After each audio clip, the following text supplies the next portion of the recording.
Menurut Bapak ini fenomena dinamika apa Pak yang terjadi di Aceh? KPK kalau menurut saya kalau tidak ada yang otentik, mereka tidak turun. Tidak turun. Ya. Saya bagaimanapun saya berkelit, tetapi mereka punya data yang otentik biasanya dan valid. Dipastikan akan ada korban. Saya tidak bisa memastikan itu, tetapi mereka akan profesional ya. Nah, ketika berhadapan dengan penyidik KPK itu akan terbuka semua. Menurut saya, kebetulan saya waktu itu mencoba untuk jujur. Sebenarnya ada kesempatan untuk bohong itu. Tapi saya pikir, ngapain saya bohong? Tentu kalau ini ketahuan sama penyidik, malu lah.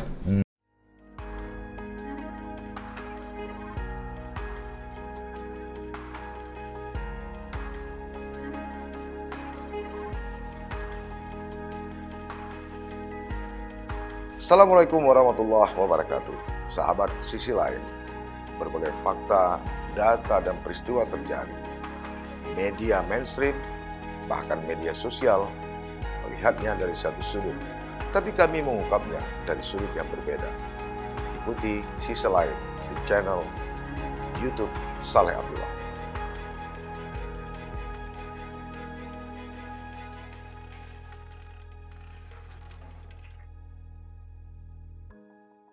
Assalamualaikum warahmatullahi wabarakatuh. Waalaikumsalam warahmatullahi wabarakatuh. Sahabat Sisi Lain, sejak beberapa bulan lalu, Komisi Pemberantasan Korupsi kembali hadir ke Aceh, bumi Tanah Rencong.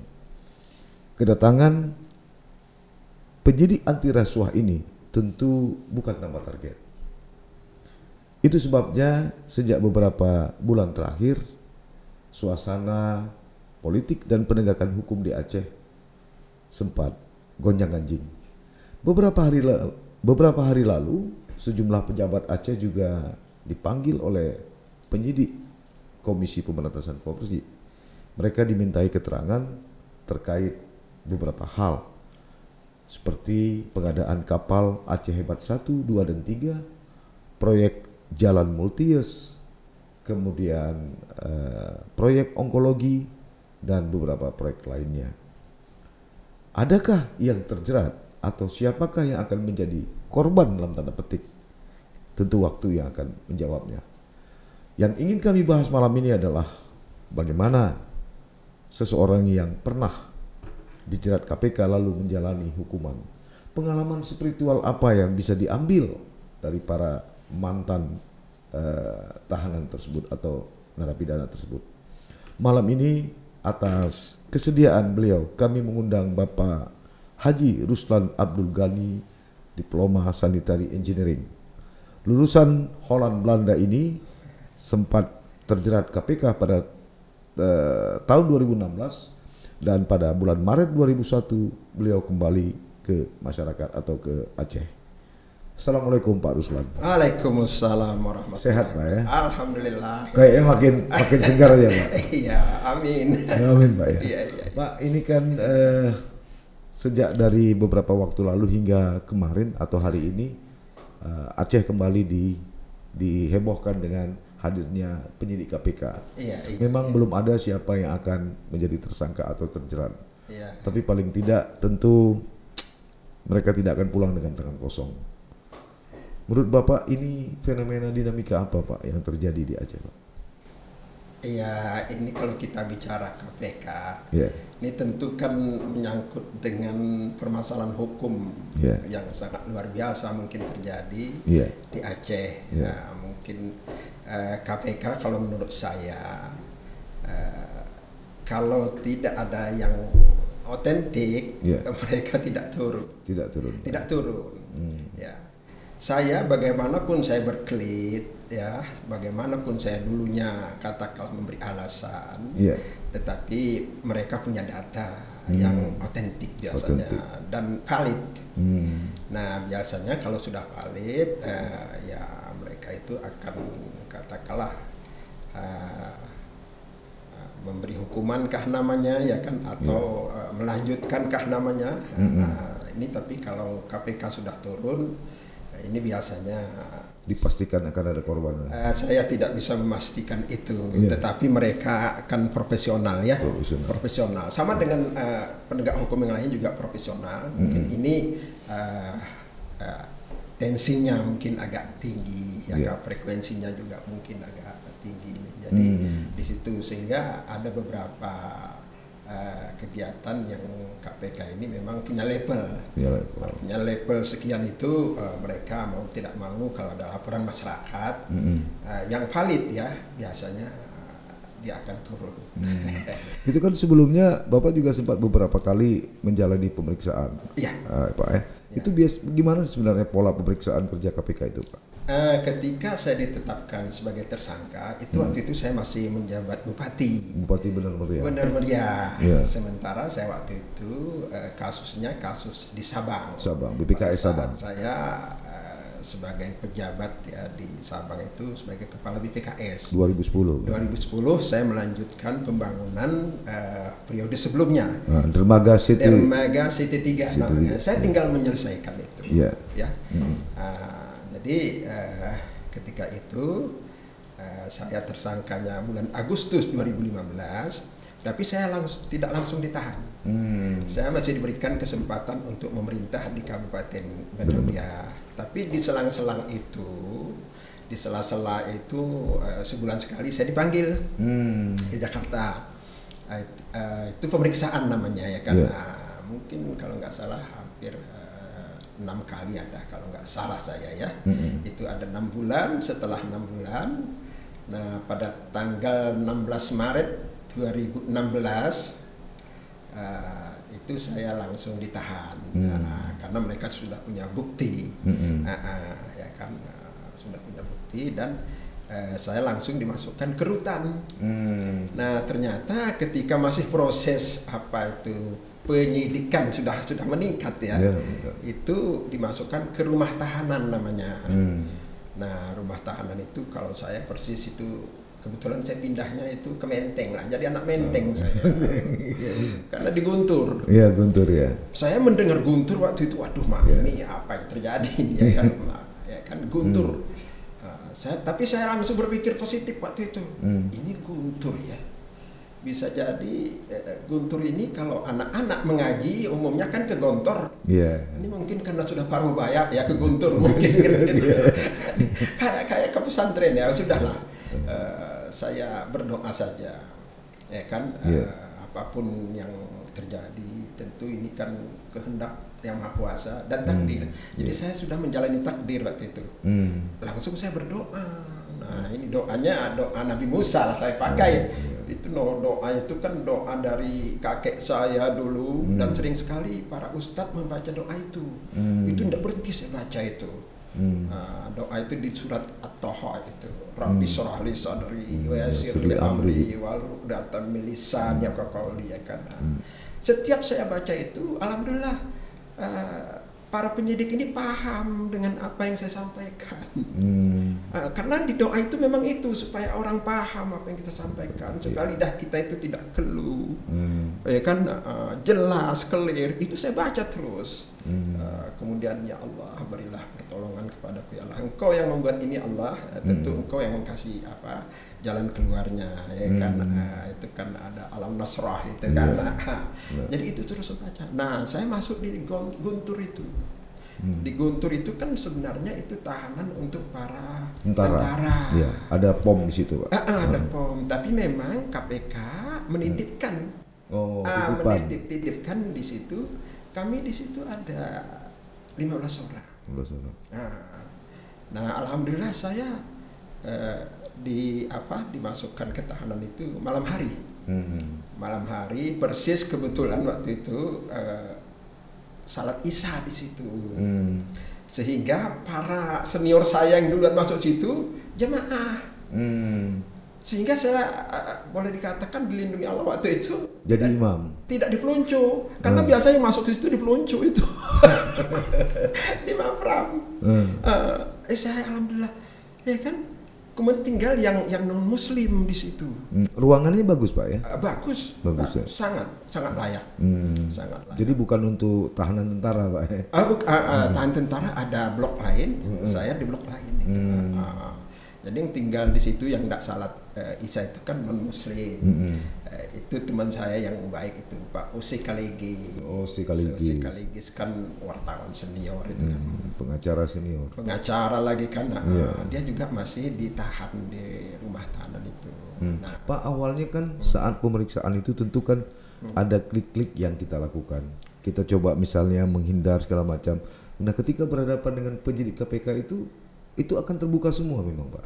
Begini, menurut saya kebetulan saya waktu itu mencoba untuk jujur. Sebenarnya ada kesempatan untuk bohong itu. Tapi saya pikir, ngapain saya bohong? Tentu kalau ini ketahuan sama penyidik, malu lah. Malu waktu itu kan masih bupati lah, malu kali lah ya kan. Tapi saya pikir, ya sudah jujur saja. Apa yang saya lakukan, saya sampaikan. Mengalir aja gitu Pak? Mengalir.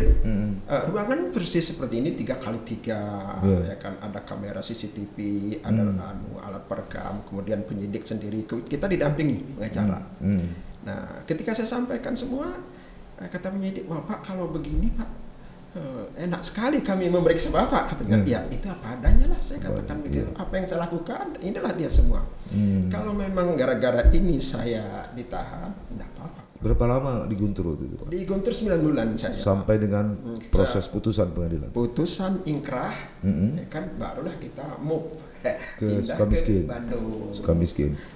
Bapak tidak ada banding waktu itu ya? Saya pikir begini, begitu diketok palu ingkrah, saya sampaikan, ini saya nggak nyampaikan ini apa ke pengacara yang ngomong, saya ngomong. Pak Hakim yang mulia, sudah Pak Hakim saya terima. Inilah untuk mudah-mudahan ini menembus kesalahan saya di dunia ini. Mudah-mudahan tidak saya ke akhirat Pak Hakim, saya bilang begitu, mudah-mudahan lah. Saya tidak akan banding-banding, udah putus, saya bilang begitu. Tapi kan biasa jaksa KPK itu pikir-pikir, ya biasa lah begitu kan. Tapi saya sudah dituntut 7 tahun, divonis 5 tahun. Saya pikir korting 2 tahun, hak hakim. Ya kan, dan hak saya juga untuk menyatakan saya tidak banding. Sudahlah, ngapain lagi banding-banding, sudahlah. Nggak usah bela-bela diri. Kalau menurut saya, nggak usah bela diri kita, bahwa karena memang kita merasa apa yang diperiksa KPK itu emang benar. Emang benar. Bahwa saya tidak bisa mempertanggungjawabkan, ya sudah. Nah, itu saja. Datanya lengkap itu Pak ya? Sangat. Mereka itu profesional, saya katakan begini, itu valid sekecil-kecilnya. Detail gitu. Detail. Kalau kita ngomong katakan aneh-aneh, ada data. Nah, Pak ini gimana Pak? Aduh, malu kali lah kita. Aduh, gimana ya? Ulanglah, saya bilang gitu. Ulanglah, enggak jadi yang tadi. Kan jadi daripada kesana kemari kita, kan udahlah, jujur saja. Dan itu ternyata memberikan katakanlah apresiasi dari penyidik ke kita, bahwa kalau kita tidak berbelit-belit apa adanya, ya kan, itu mereka memberikan apresiasi kepada kita. Artinya penghargaan lah. Mungkin kalau boleh, mungkin dia tidak tuntut tinggi-tinggi. Artinya pertimbangan keringanan lah ya. Meringankan. Iya, karena kita tidak berbelit. Jadi segera selesai. Dan itu kan salah satu putusan hakim gitu Pak. Terdakwa tidak berbelit-belit, jujur di persidangan, sopan. Hal-hal yang meringankan itu Pak ya. Hal-hal ada itu masuk itu. Jadi saya katakan, terserahlah gimana ininya, pokoknya saya ngerjain ini. Kalau memang ini salah, ya sudah. Saya tanda tangan, saya perintah. Gimana saya mau berkelit, orang tanda tangan saya ada perintahnya. Kan ini tanda tangan Bapak kan, iya saya perintah. Harus segera selesaikan dengan baik. Tidak boleh ada aneh-aneh kan. Tapi ternyata ada yang aneh-aneh kan gitu. Sahabat Sisi Lain, setelah diputuskan 5 tahun dari Guntur, Pak Ruslan Abdul Ghani lalu dipindahkan ke Lapas Sukamiskin, Bandung, Jawa Barat. Apa kegiatan Pak Ruslan di sana? Kita akan lanjutkan, tapi jangan lupa like, subscribe channel kami ini jika Anda merasa menarik. Pak Ruslan, selama di sana kayaknya Bapak lebih terkesan menjadi ustadz, Pak ya? Gimana ceritanya nih, Pak? Begini dia ceritanya. Jadi ini sebenarnya berawal dari Guntur. Ketika ada persamaan sedikit-sedikit sama Gontor. Terus saya di Guntur itu untuk membunuh waktu. Nah, jadi sebenarnya manajemen waktu dulu ini. Awalnya kawan-kawan mungkin untuk membunuh waktu itu pelariannya adalah gaple. Kemudian main kartu. Catur. Nah, tapi saya melihat ini terasa kok ini nggak penuh, nggak full hati kita ini kan, kok kayaknya kosong gitu. Ini kan waktu wal asri, kan demi waktu kan kata Allah, sungguhnya manusia dalam keadaan rugi. Illa ada kecuali, kecualinya itu yang saya coba tarik. Kecuali orang yang beriman. Oh, saya sudah beriman ini karena sudah percaya Allah kan, dan mengerjakan amal saleh. Ini kayaknya yang saya kerjakan di sini ini sayang betul ini, waktu banyak. Kalau hanya untuk main catur, main gaple, main kartu, kayaknya ini tidak benar ini. Terus saling mengingat-ingatkan untuk kebaikan dan kesabaran. Di sini saya sampaikan kawan-kawan, kita ini kayaknya, ayolah ini coba kita dekatkan diri kepada Allah. Kita ingatkan di situ. Saling ini ya kan. Terus sabar. Kita ini semuanya sudah di downgrade ini. Ya kan, artinya kalau HP ini sudah low bed lah ya kan? Jadi tensinya sedikit ini marah, ya kan, agak naik tensi. Nah kawan-kawan mau, ayolah kalau begitu, apa ini ceritanya? Begini saya ceritakan, coba kita mengaji Al-Quran, ya kan, tapi nggak ada ustadz, orang karena kami 15 orang di situ. Yang waktu itu kebetulan saya ketemunya dengan Pak Surya Dharma Ali, mantan Menteri Agama, tapi dia pun tidak bisa fokus karena kan masih diperiksa, masih sidang. Udah otodidak saya katakan begitu. Padahal kalau tidak di Guntur susah ketemu sama saudara. Susah lah, menteri kan menteri kan kita waktu itu level bupati lah ya. Ketika masuk kita mempelajari kitab Allah ini, ya kan. Di situ sudah mulai dapat ya. Nah ini ternyata kok waktu ini sebentar saja ini. Kami anulah ya, karena sesama yang ini kan katakanlah otodidak dan tidak begitu paham. Saya kebetulan saya sampaikan begini, coba kita baca Kahfi, surat Al-Kahfi. Itu 300 tahun tapi dia tidak terasa katanya. Kita coba habis subuh itu Yasin sama Kahfi.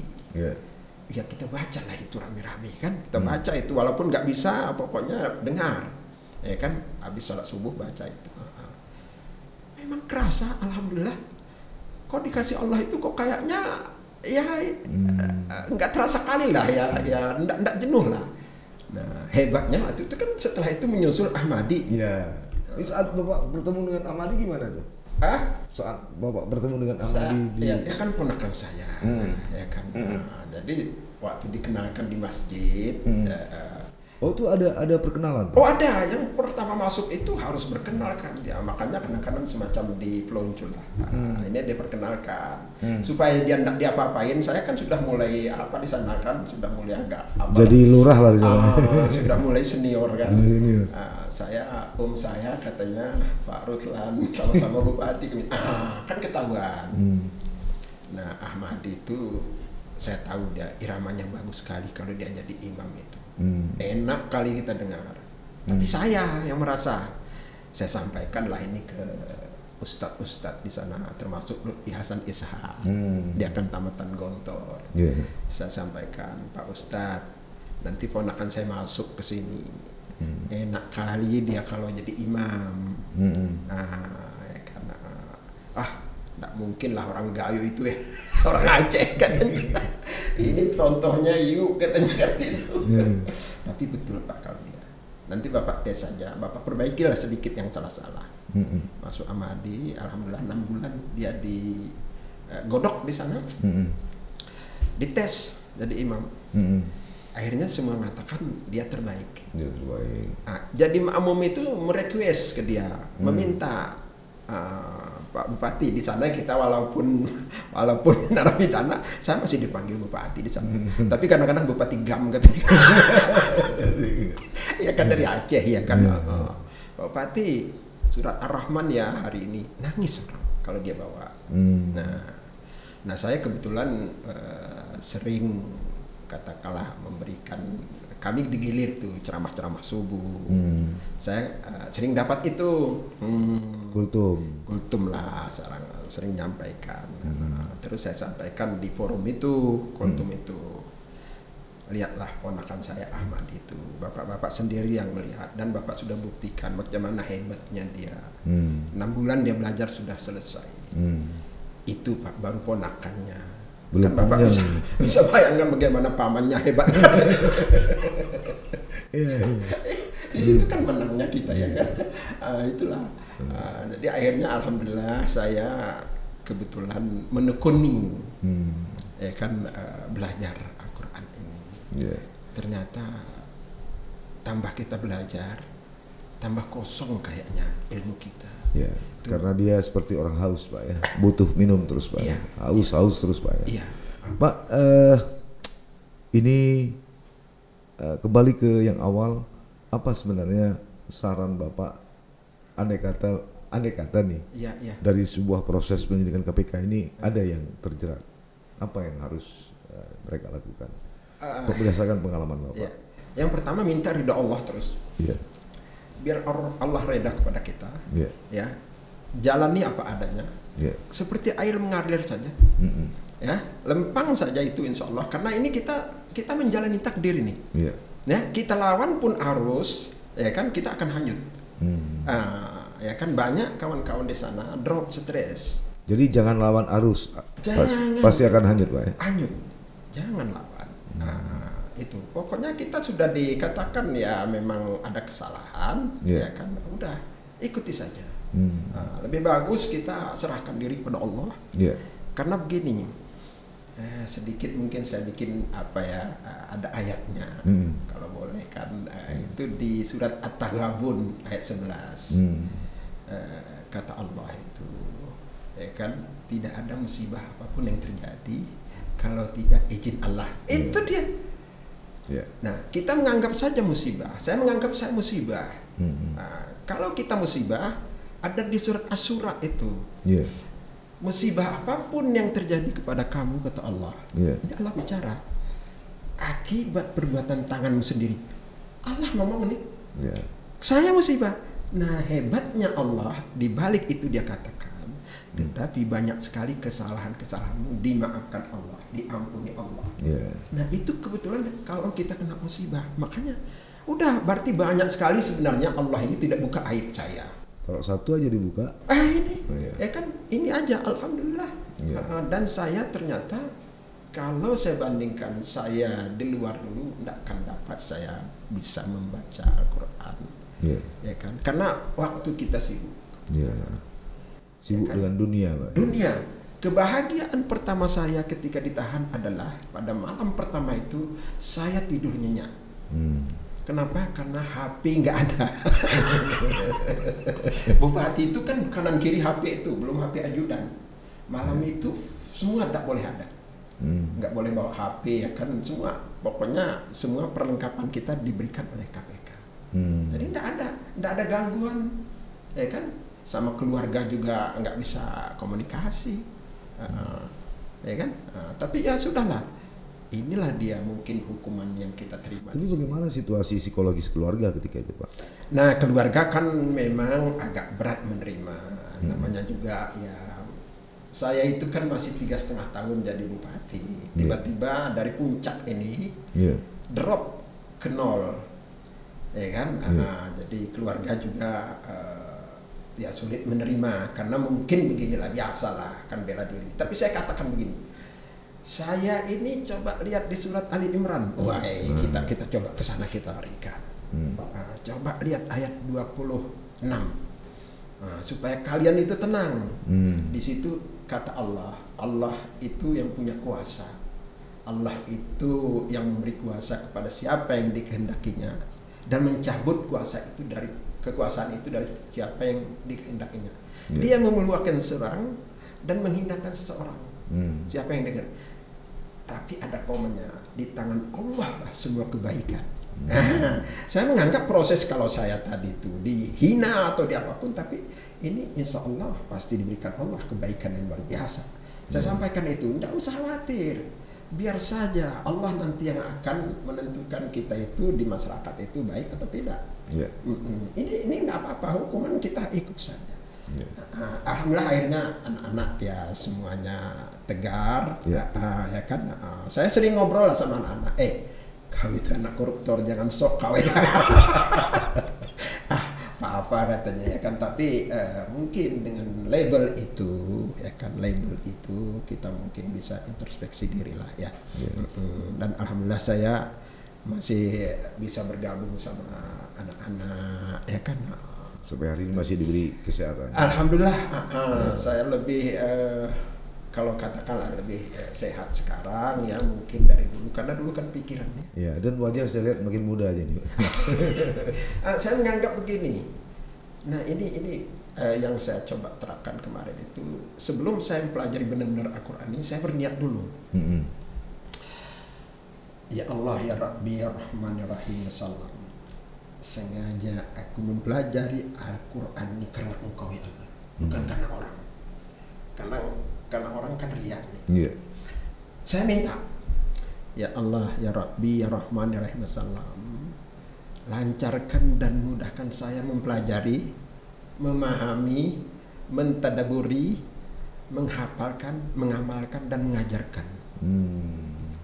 Kenapa? Karena memang sebaik-baik manusia itu adalah yang belajar Al-Quran dan mengajarkannya. Tapi saya tambah lagi sedikit lagi doanya. Ya Allah, ya Rabbi, ya Rahman, ya Rahim, Salam, ampuni aku ya Allah. Ketika banyak sekali kesalahan-kesalahanku dalam mempelajarinya. Terus saya baca astagfirullahaladzim, la ilaha illa huwal qayyum wa atubu ilaih. Karena memang kita tidak lepas dari kesalahan itu.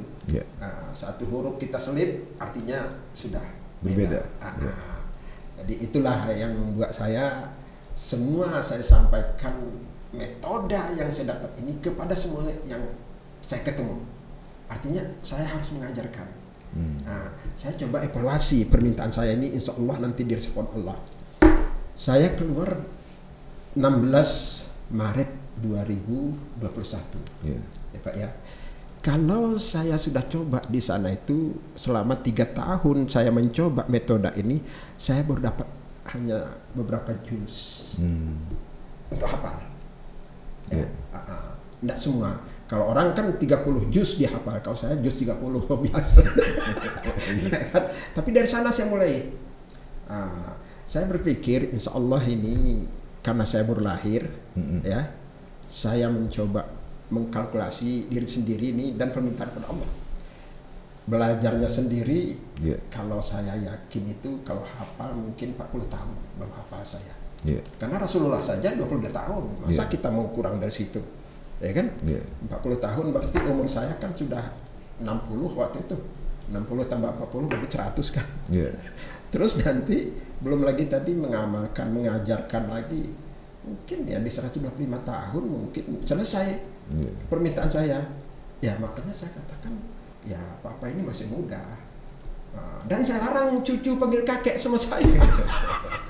Baik Pak Ruslan, saya kira menarik sekali pembicaraan ini, cuma karena waktu kita yang terbatas. Mudah-mudahan kita bisa bertemu lagi nanti mungkin dalam tema-tema yang lain. Sahabat Sisi Lain, itu tadi perbincangan kami dengan Bapak Haji Ruslan Abdul Ghani. Apa yang kami bicarakan ini tentu tidak ada kesimpulan. Adalah yang berhak mengambil kesimpulan, Anda yang berhak mengambil hikmah, iktibar, dan pengalaman apa yang disampaikan oleh Pak Ruslan.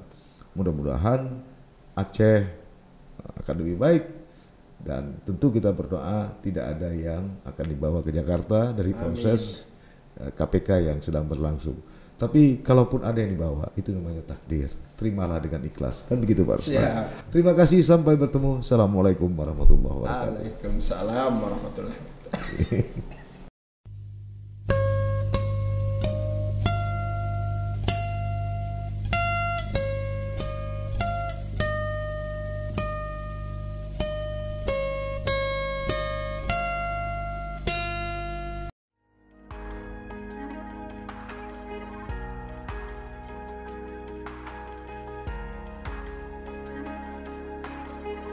Jangan lupa like, komen, dan subscribe.